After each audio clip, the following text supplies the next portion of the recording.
সেটা হচ্ছে এটা লাউ লাউ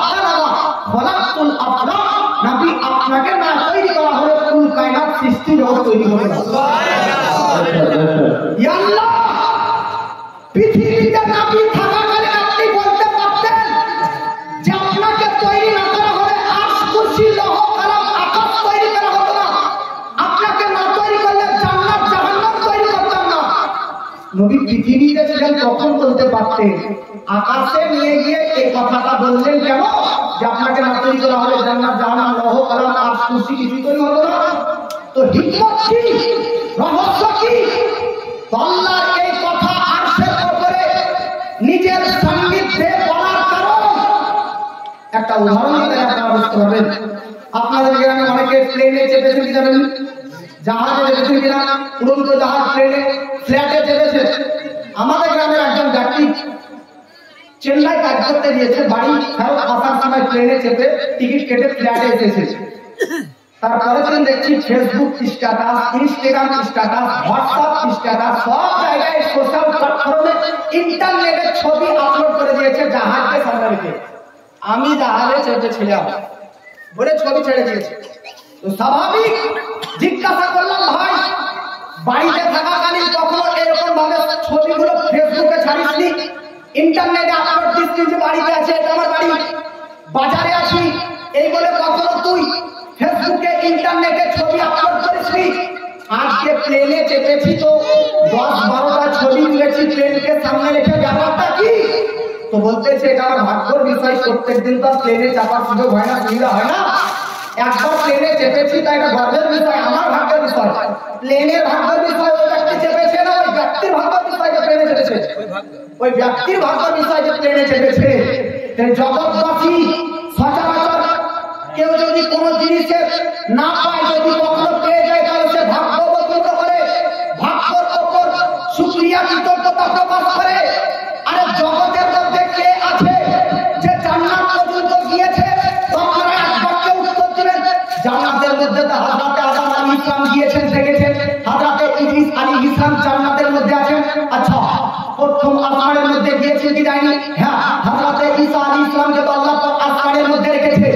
জগৎবাসী পৃথিবী থেকে প্রথম আসমানে যাওয়া এটা একটা ভাগ্যের বিষয়, এটা একটা সৌভাগ্যের বিষয়। কেউ প্রথম আসমানে গেলে কতটা ভাগ্যবান মনে করে? ভাই প্রথম তো প্রথম চাঁদে যদি কেউ যায় তাও ভাগ্যবান মনে করে, সৌভাগ্যবান মনে করে। আজকে চাঁদে পৌঁছেছি, চাঁদ কোথায় আর প্রথম আসমান কোথায়? তো তবুও আমি আপনাদেরকে বলে দিই, পৃথিবীর মধ্যে কোন কোন নবী এবং পয়গম্বর রাসূল জান্নাতে গিয়েছে, আসমানে গিয়েছে। এখন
তাহলে এটা আকাশের ভাগ্যের বিষয় না নবীর ভাগ্যের বিষয়? এই নবীর কারণে ওসিলাতে সবকিছু পেয়েছে। আবার এই নবী মিলাদুন নবীর বিরোধিতা করতেছে। জগৎবাসী আপনাদেরকে বলে দিই, মিলাদুন নবীর যতই বিরোধিতা করুক না কেন, মিলাদুন নবী বন্ধ হবে না, বন্ধ হবে।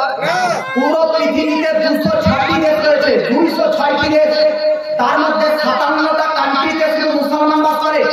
পুরো পৃথিবীর মধ্যে 4300টা ধর্ম রয়েছে। আপনার সামান্য একটা গুহা থেকে মিলাদুন নবী বিরোধিতা করছেন, আপনার গুহা থেকে একটা গুপ্ত ঘর থেকে একটা বাড়ি থেকে মিলাদুন নবী বিরোধিতা। আর ও নবীকে যে নবী ব্যাপার আল্লাহ কোরআনে 30 নম্বর পারা সূরা নাম সূরা আল ইনশিরাহ আল্লাহ পাক বলতেছে, বাবাজি পৃথিবীর মধ্যে আল্লাহ পাক বলতেছে ওয়া রাফা'না লাকা যিকরাকা হাবিবগো, আমি আপনার শান ও মান এবং পাওয়ারকে আল্লাহ পাক বলতেছে আমি উঁচু করেছি। বাবাজি 30 নম্বর পারাতে সূরা নাম আল ইনশিরাহ 4 নম্বর আয়াত আল্লাহ পাক বলতেছে ওয়া রাফা'না লাকা যিকরাকা হাবিবগো, আপনার স্মরণ, আপনার জিকির, আপনার পাওয়ার, আপনার মান মর্যাদা, আপনার পাওয়ার আমি আল্লাহ উঁচু করে দিয়েছি।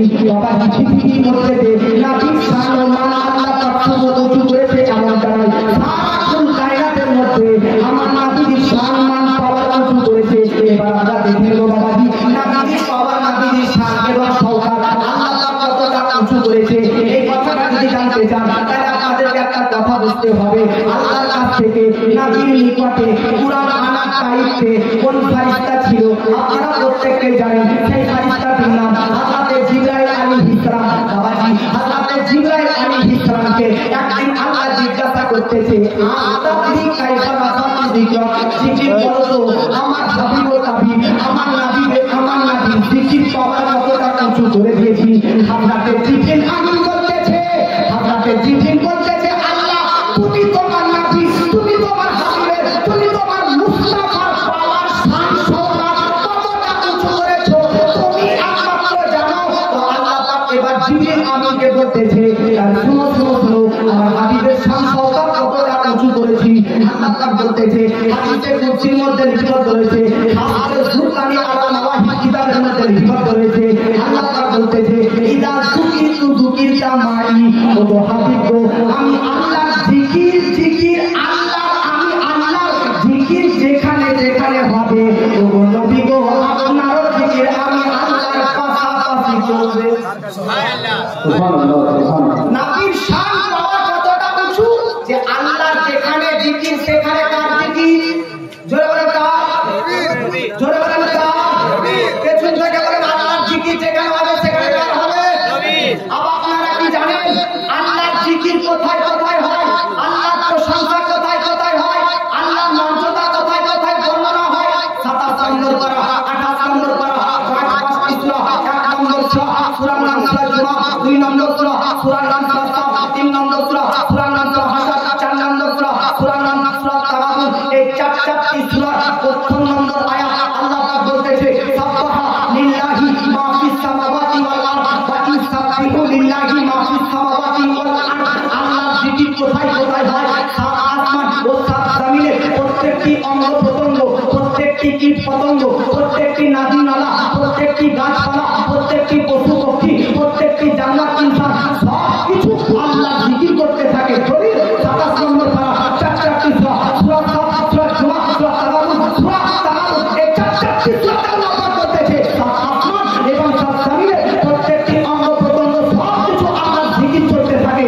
আর হাদিস থেকে আপনাকে একটু আগে বুঝালাম যেখানে আল্লাহর জিকির তার পাশাপাশি নবীর জিকির, তো জগৎবাসী 7 আসমান এবং 7 জমিনের মধ্যে যেমন আল্লাহর জিকির করতে থাকে অনুরূপভাবে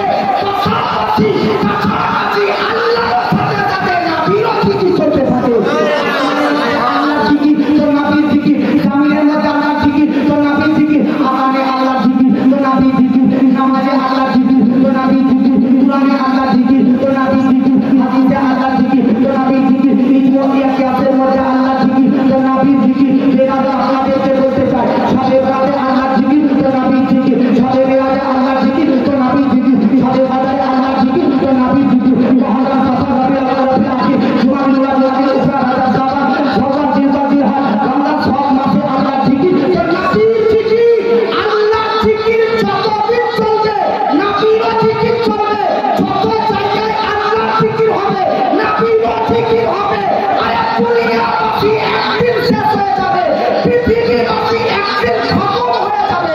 আল্লাহ সূরা রহমান আল্লাহ বলতেছে কুল্লু মান আলাইহা ফান ওয়া ইয়াবকা ওয়াজহু রাব্বিকা যুল জালালি ওয়াল ইকরাম। কিয়ামতের দিনে পৃথিবী তো পৃথিবী, আসমান জমিন সবকিছু ধ্বংস হয়ে যাবে। ফারিস্তা তো ফারিস্তা, জিন্নাত তো জিন্নাত, মানব সকল কিছু ধ্বংস হয়ে যাবে। তবুও নবীর জিকির চলবে। আপনি বলবেন ভাই সব কিছু ধ্বংস হয়ে যাওয়ার পরেও নবীর জিকির চলবে না কেন? আপনাকে বলতে চাই 22 পারা সূরা নাম সূরা আহজাব। আল্লাহ বলতেছে ইন্নাল্লাহ ওয়া মালাইকাতাহু ইউসাল্লুনা আলান নবী। এই দিকে একটু লক্ষ্য করুন যে নবীর প্রশংসা দরুদ পড়ে কারা কারা? এক নম্বরে আল্লাহ, দুই নম্বরে ফেরেশতা, তিন নম্বরে বান্দা মানুষরা। তো কিয়ামতের দিন ফেরেশতা, মানব, জিন সব শেষ হয়ে যাবে। আল্লাহ তো শেষ হবে না। যতদিন পর্যন্ত আল্লাহ থাকবে নবীর দিকে চলবে। আর আকাল থেকে আপত্তা সর্বদার জন্য আল্লাহ থাকবে আর নবীর দিকে থাকবে।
পৃথিবী শেষ হয়ে যাওয়া সম্ভব, মিলাদুন নবী শেষ হলো না।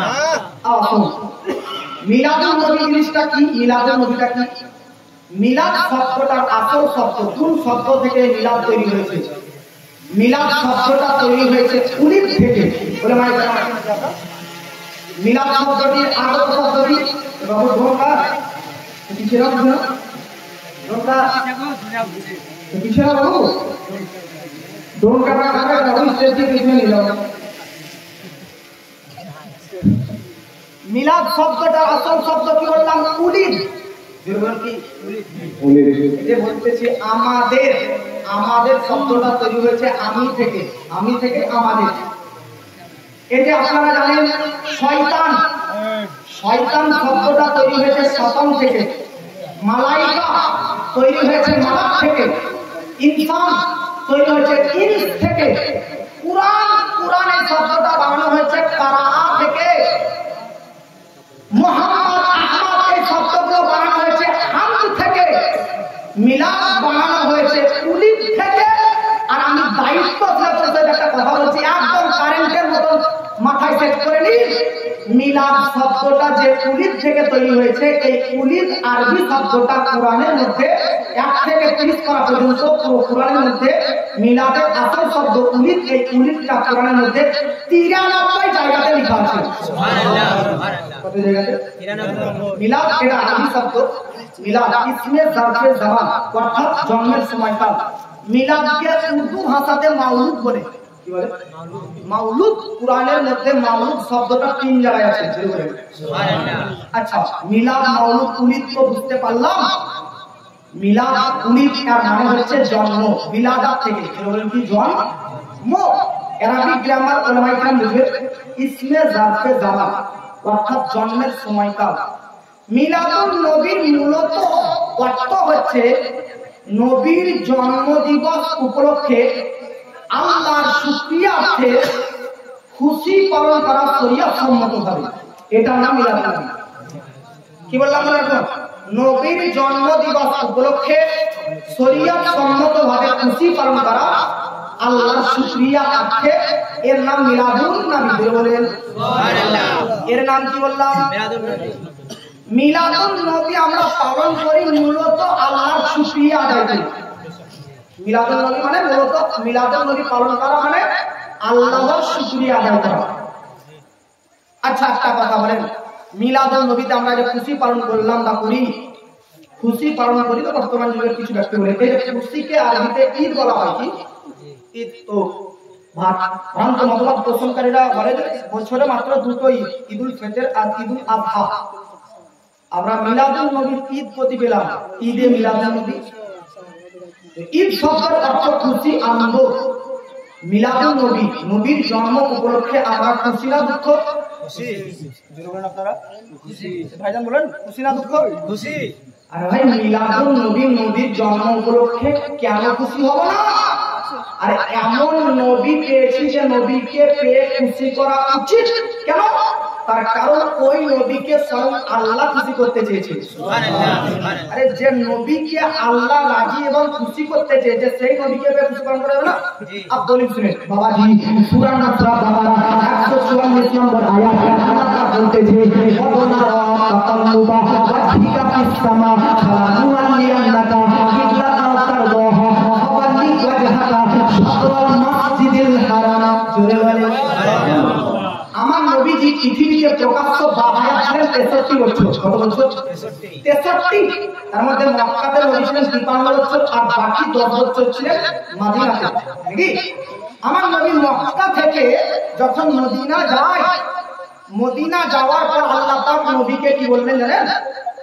বলতেছে এ নবী, এ হাবিব, এ তাবিব, এবার আপনি এতদিন পর্যন্ত আচ্ছা আপনারা বলেন তো আপনাদের কিবলা কোনটা? আমাদের কিবলা কোনটা? আমাদের কিবলা কোনটা? তো বলছে পশ্চিম দিক। পশ্চিম দিক আমাদের কিবলা নয়, ভারত থেকে পশ্চিমে কাবা শরীফ পড়ে, কিন্তু আমাদের কিবলা হচ্ছে কাবা। বহু দেশ আছে যে দেশের দক্ষিণ দিক দিয়ে কাবা শরীফ পড়ে, দক্ষিণমুখী হয়ে নামাজ পড়ে। আমাদের কিবলা কোনটা জানেন? কাবা। কাবা দিক করে নামাজ পড়ে মুতাওয়াজ্জিহান ইলা জিহাতিল কাবাতিশ শরীফা। আল্লাহু আকবার। মুখ আমার কাবা শরীফের দিকে, আল্লাহু আকবার। কাবা শরীফের দিকে নামাজ পড়েন। নবী মক্কা থেকে মদিনা গেলেন, আল্লাহ পাক হুকুম নাযিল করেছে এই হাবিব আজকের পর থেকে আর কাবার দিক করে নয়, ফিলিস্তিনের মধ্যে একটা মসজিদ আছে, ওটা দুটো নাম, একটা বাইতুল মুকাদ্দাস হাদিসের ভাষায় আর কুরআনের ভাষায় মসজিদুল আকসা। আল্লাহ পাক 15 নম্বর পারা সূরা সূরা বানি ইসরাঈল আল্লাহ পাক বলতেছে সুবহানাল্লাযী আসরা বিআবদিহি লাইলান মিনাল মাসজিদিল হারাম ইলাল মাসজিদিল আকসা। ওই যে মসজিদে আকসা ফিলিস্তিনের মধ্যে আছে, আজকের পর থেকে নবী আর মসজিদুল হারাম মানে কাবার দিক করে নয়, এবার মসজিদুল আকসা বা বাইতুল মুকাদ্দাসের দিক করে নামাজ পড়বেন। গোটা পৃথিবীর মধ্যে সর্বপ্রথম কোন জিনিসকে বানানো হয়েছে? কাবা ঘরকে। কোন ঘরকে? কাবা ঘর। কাবা ঘরকে, কাবা ঘরের আরেকটা নাম মসজিদুল হারাম। কাবা ঘরকে তৈরি করার 40 বছর পর মসজিদুল আকসা বাইতুল মুকাদ্দাসকে আল্লাহ বানিয়েছে। যেমন কাবা শরীফ ফজিলতপূর্ণ, বহুত দামি, তেমন মসজিদুল আকসা ফিলিস্তিনে আছে যে মসজিদটার জন্য এখন ইহুদিরা ঝগড়া করতেছে। ওই যে ইসরায়েলরা মসজিদুল আকসা এই মসজিদটাকে দখল করার জন্য একটা ওদের প্ল্যানিং চলতেছে। ওই বাইতুল মুকাদ্দাস মসজিদুল আকসাটা হযরত সুলাইমান নবী এবং হযরত দাউদ বাপ বেটা দুজনের নেতৃত্বে তৈরি হয়েছে। ওই মসজিদটাও খুব গুরুত্বপূর্ণ মসজিদ। মসজিদুল আকসা আপনাদের গ্রামের প্রতাপপুরের জটাই মসজিদ হোক বা ভারতের যে মসজিদই হোক, প্রত্যেকটা মসজিদের ইট কোনো না কোনো দুনিয়ার ভাটা থেকে নেওয়া হয়েছে। মসজিদুল আকসার প্রত্যেকটি ইট বা পাথর দুনিয়ার কোনো ভাটা নয়, সমুদ্রের অতল গভীর থেকে পাথর জিন্দের দ্বারাতে তুলে এনে এনে মসজিদ বানানো হয়েছে। সুবহানাল্লাহ, সুবহানাল্লাহ। এবং প্রত্যেকটি পাথরের গায়ে সূরা ইয়াসিন লিপিবদ্ধ ছিল। সুবহানাল্লাহ। এই মসজিদটা খুবই দামি দামি মসজিদ। এই মসজিদে মেরাজের রাতে নবীজি আমার সব নবীকে মুক্তি করে আর আমার আপনার নবী এবং সব নবীকে মুক্তি করে আর আমার আপনার নবী ঈমান হয়ে নামাজ পড়িয়েছে। সুবহানাল্লাহ। এই মসজিদের ব্যাপারে আল্লাহ বলতেছে আল্লাযী বারাকনা। এই মসজিদের চতুর্দিকে আমি আল্লাহ পাক বরকত রেখেছি। চতুর্দিকে বহু নবীদের মাজার আছে। এই মসজিদটার নাম কি বললাম? মসজিদুল যেটা বলেন আকসা, মসজিদুল আকসা। এটার আরেকটা নাম কি বললাম? বাইতুল যেটা বলে বাইতুল। নবী মক্কা থেকে মদিনা গেলেন, যাবার পর আল্লাহ কি বললেন? কাবার দিক করে নামাজ পড়ো এবার থেকে, না বাইতুল মুকাদ্দাসের দিক করে নামাজ পড়ো? বাবাজি আমরা নবীকে আল্লাহ পাক কাবা শরীফের দিক করে নয়, বরং মসজিদুল আকসার দিক করে কেন নামাজ পড়তে বললেন? এটার উত্তর আল্লাহ পাক কোরআনে সূরা বাকারা 143 নম্বর আয়াত আল্লাহ পাক বলতেছে, লিল্লা আলামা মাইয়াত্তাবিউর রাসূল। জোরে বলে সুবহানাল্লাহ। এই গ্রামটার আপনারা সবাই গ্রামবাসী, যতটা এই গ্রামের মানুষকে আপনারা গ্রামবাসী চিনেন, আমাদের পাহাড়ি গ্রামে ততটা আপনারা চিনেন না। পাহাড়ি যদি না চিনেন, পাশে গ্রাম কলকাতার কোন মসজিদের কোন গ্রামের আপনি ভালো করে চিনবেন না। আরে নবী তো হচ্ছে পথপ্রদর্শক, নবী তো হচ্ছে ওহীবাহক, নবী তো হচ্ছে ইসলামের মুআল্লিম, শিক্ষক, গুরু। নবীকে মার্ডার করার, হত্যা করার বহু টার্গেট ইহুদিরা করে রয়েছে। আজ নবী মক্কা থেকে মদিনায় এসেছে, অনেকজন ব্যক্তি নবী, অনেকজন ব্যক্তি যারা আপনার আসল প্রেমিক, যারা প্রকৃত উম্মত, প্রকৃত নবী প্রেমিক, তারা তো আপনার পেছনে পেছনে থাকবে। কিন্তু যাদের আজকে আপনাকে নিয়ে শত্রুতা রয়েছে, আপনার দুশমনী রয়েছে যাদের অন্তরে, তারাও কখনো কখনো আশিকের রাসূলের ড্রেস পরে, মুখোশ পরে আপনাকে মারার জন্য আপনার কাছাকাছি থাকতে পারে। কথা ঠিক না বল? তাহলে আসল প্রেমিক আর নকল প্রেমিক বুঝানোর জন্য আল্লাহ পাক বলতেছে, আর কাবার দিক করে নয়, বাইতুল মুকাদ্দাসের দিক করে নামাজ পড়ুন। বুঝলেন না? আরো সহজ করে দিচ্ছি, বুঝুন। এ হাবিব, আপনি যখন আপনাকে বললো যে বাইতুল মুকাদ্দাসের দিক করে নামাজ পড়ুন, তো প্রত্যেকটি আরববাসীর মধ্যে যারা নকল প্রেমিক হবে, নকল প্রেমিক, জেরক্সপতি প্রেমিক, ভণ্ড প্রেমিক, গাদ্দারে রাসূল, মুনাফিক যারা হবে, তারা মনে মনে কি আপনাকেও প্রশ্ন করবে, ইব্রাহিম নবীর কিবলা কাবা, ইসমাইল নবীর কিবলা কাবা, বহু নবীর কিবলা কাবা, আজ পর্যন্ত সবাই এই কাবার দিক করে নামাজ পড়েছে, আজ আপনি কেন বাইতুল মুকাদ্দাসের দিক করে নামাজ পড়তেছেন? আজ কেন আপনি বাইতুল মুকাদ্দাসের দিক করলেন? কেন এদিকে মুখ ফেরালেন? আরে হাবিব, যারা নকল প্রেমিক হবে, যারা গাদ্দার হবে, তারা প্রশ্ন করবে, কোশ্চেন করবে, কেন গেলেন, কেন এদিকে মুখ করলেন? কিন্তু যারা আসল প্রেমিক, যারা আসল প্রেমিক, ওয়াফাদার উম্মত হবে, বিনা প্রশ্ন করে, বিনা কোশ্চেন করে আপনি যেই দিকে যাবেন, নো প্রবলেম, কোনো প্রশ্ন নাই, কোনো প্রশ্ন নাই, আপনার দিকে দিকে তারাও ওই দিকে মুখ করে নেবে। আসল প্রেমিক আর নকল প্রেমিককে বোঝানোর জন্য যারা প্রশ্ন করবে, বুঝে নেবেন যারা নকল, এদের কাছ থেকে দূরে থাকবেন। আর যারা আসল প্রেমিক কোনো কোশ্চেন প্রশ্ন করবে না, আপনার আপনি যেদিকে আপনার অনুগত ইত্তেবা করে এরাও নামাজ পড়তে থাকবেন। ঠিক আছে, নবী বাইতুল মুকাদ্দাসের দিক করে নামাজ পড়তে লাগলেন। এই বাইতুল মুকাদ্দাসের দিক করে কম বেশি 17 মাস নামাজ পড়লেন। জোরে কত মাস? 17 মাস নামাজ পড়লেন। 17 মাস 17 মাস নামাজ পড়ার পর নবী একদিন কত মাস নামাজ পড়লেন বাইতুল মুকাদ্দাসের দিক করে? জোরে বলেন কত মাস? 17। এই জোরে বলেন কত? 17 মাস পর একটা মসজিদে নবী নামাজ পড়ছেন। একটা মসজিদে নবী নামাজ পড়ছেন, মসজিদটার নাম হচ্ছে মসজিদে বানু সালমা। কি বললাম? এখন ওই মসজিদটার নাম হয়ে গেছে মসজিদে কিবলাতাইন। মসজিদে বানু সালমাতে নবী জোহরের নামাজ পড়তেছেন। তবু কোন দিকে মুখ করে? বাইতুল মুকাদ্দাসের দিক করে। 17 মাস ধরে নামাজ পড়ছেন। জোহরের নামাজ, ফরজ নামাজ কত রাকাত? 4। যুবক ভাইরা বলে জানি না গো, আমরা তো জানি না কিছু জানবো। 4 কত রাকাত? 4 রাকাত। আচ্ছা বলেন, নামাজ পড়তে পড়তে যদি কেউ একবার এদিকে তাকায়, একবার ওই দিকে তাকায়, নামাজ হবে না? মশলা শুনেন, নামাজ পড়াকালীন যদি কেউ চোখ ঘুরে আসে, চোখ গর্দন নয়, ঘাড় নয়, কাঁধ নয়, চোখটা এরকম ঘুরে, তাহলে নামাজ মাকরুহে তানজিহি হবে। নামাজ তো হয়ে যাবে, তবে তানজিহি নামাজ হবে। আর যদি গর্দন হিলায় এদিকে ওদিকে যায়, তাহলে নামাজটা মাকরুহে তাহরিমি হবে। আমাদের গ্রামে, পাহাড়ি গ্রাম তো বাস্তব কথা বলতেছি, আমি এক সাইডে একটা যুবক ছিলেন, নামাজ পড়তেছে। যুবক ছিলেন জুম্মার দিনে, তো ওর মুখে বোধহয় কাশি এসেছে বা ছুটি এসে গেছে হয়তো। নামাজ পড়তে পড়তে জানলা ওইখানে আছে, নামাজ পড়তে পড়তে এরকম হাত বেঁধে জানলার কাছে ছুটতে ফেলে এসে আবার নামাজ হবে। নামাজ হবে? নামাজে হাত দিয়ে নামাজ হবে? তাহলে নামাজ হবে না। আমার নবীজি জোহরের টাইমে নামাজ পড়তেছে, কোন মসজিদে বানু সালমা বা মসজিদে কিবলাতাইন, 2 রাকাত নামাজ কমপ্লিট হয়ে গেছে, আর 2 রাকাত আছে, আর নবী আসমানের দিকে তাকিয়েছে।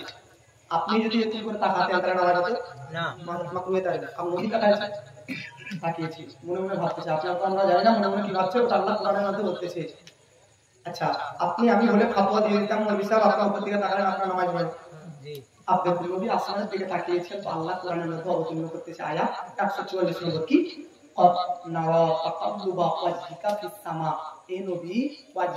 আপনার ফেস, আপনার চেহারা, আপনার মুখমণ্ডল বারবার আসমানের দিকে কেন উঠতেছে, আমি আল্লাহ পাক বুঝতে পেরে গেছি। সুবহানাল্লাহ। কি বুঝতে পেরেছে আল্লাহ? আর নবী কি মনে মনে বলতেছে? নবী মনে মনে বলতেছে, আল্লাহ যা হলো হলো, 17 মাস বাইতুল মুকাদ্দাসে দিক করে নামাজ পড়লাম, এবার কাবা শরীফটাকে আগের মতন কিবলা বানিয়ে দেন। সুবহানাল্লাহ। নামাজের মধ্যে আল্লাহকে বলতেছেন উত্তর দিকে মুখ করে। একটা প্রশ্ন হচ্ছে, আল্লাহর হুকুমে বাইতুল মুকাদ্দাসের দিক করে আল্লাহ নামাজ পড়তে বললেন, আর নবীর দায়িত্ব কর্তব্য কি ছিল যে নবী পড়ে যেতেন যতক্ষণ না আল্লাহ পর্যন্ত না হুকুম করতেন। কিন্তু নবী কেমন রিকোয়েস্ট করতেছে। আচ্ছা, মদ হারাম, এখন কোনো ব্যক্তি যদি বলে আল্লাহ মদ তো হালাল, আপনার ভাবার এটা কোনো স্কোপ আছে, সুযোগ আছে আপনাদের? নামাজ পড়া 5 ওয়াক্ত ফরজ, যদি বলেন আল্লাহ ফজরটা বাদ দিয়ে কিছু জোহর থেকে করতে দেন, সঙ্গে সঙ্গে ঈমান হারাম গিয়ে যাবে না বাবাজি? তো আমার আপনার নবীজি কিবলা চেঞ্জ করতে চাইছেন, যে এতদিন 17 মাস যাপন করলাম, এবার আল্লাহ আগেকার মতো কাবাটাকে কিবলা বানিয়ে দিন। अब দেখুন আল্লাহ পাক কি বলতেছে, সরাসরি অথেন্টিক কোরআনের আয়াত। আল্লাহ বলতেছে, দেখুন এটাই বোঝার জন্য এতক্ষণ লম্বা চড়া করলাম, কি ফালা নুওয়াল্লিয়ান্নাকা কিবলাতান তারদাহা ফাওয়াল্লি ওয়াজহাকা শাতরাল মাসজিদিল হারাম। এ মুস্তাফা, আরে আপনার খুশির জন্য 50 ওয়াক্তের নামাজকে 5 ওয়াক্ত করে দিয়েছি। আপনার খুশির জন্য বদর হুনাইনের যুদ্ধে হাজার হাজার ফেরেশতা মুসলমানদেরকে সাপোর্ট করার জন্য পাঠিয়েছি।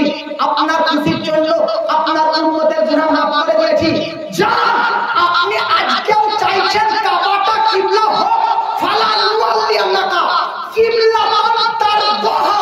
আপনার রাজির জন্য, আপনার খুশির জন্য আজ থেকে কিয়ামত পর্যন্ত আপনি এবং আপনার সকল উম্মতের জন্য কাবাটাকে কিবলা বানিয়ে দিন।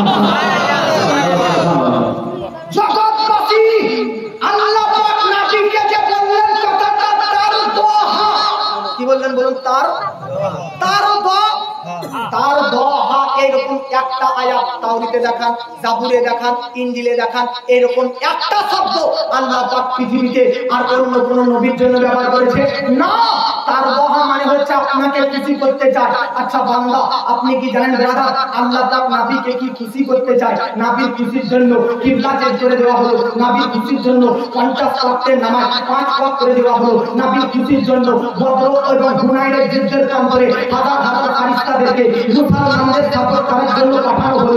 আচ্ছা, আপনি কি জানেন কিয়ামতের দিন হাসরের মাঠে প্রতিফল দিবসে, প্রতিদান দিবসে, এই হাদিসটি সাফায়া রাদিয়ার মধ্যে আল্লাহ হযরত নিজে লিখতেছেন, হাসরের প্রান্তরে যখন আদম থেকে সব মানুষ একত্রিত সমাবেত হবে, ওই সময়ে আল্লাহ যে কথা বলবে সেটা সাফায়া রাদিয়া আল্লাহ হযরত কামদিন করেছেন হাদিসটি। সেটা কি?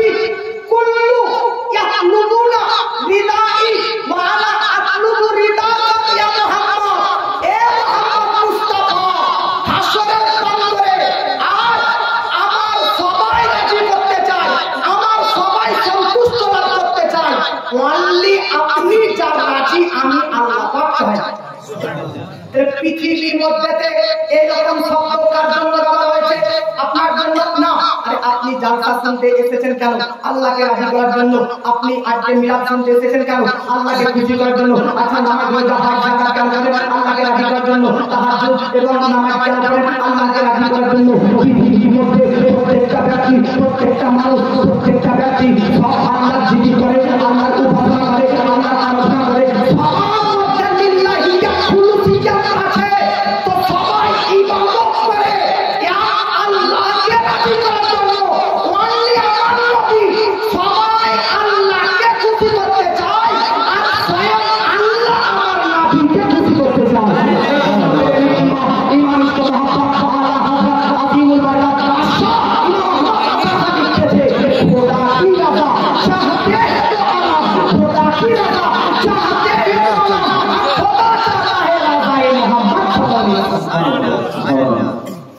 আপনাকে এতক্ষণ ধরে এটাই বোঝাতে চাইলাম যে আল্লাহ নবীকে খুশি করতে চেয়েছে বা খুশি করেছে, সে নবীকে পেয়ে আমরা খুশি হব না।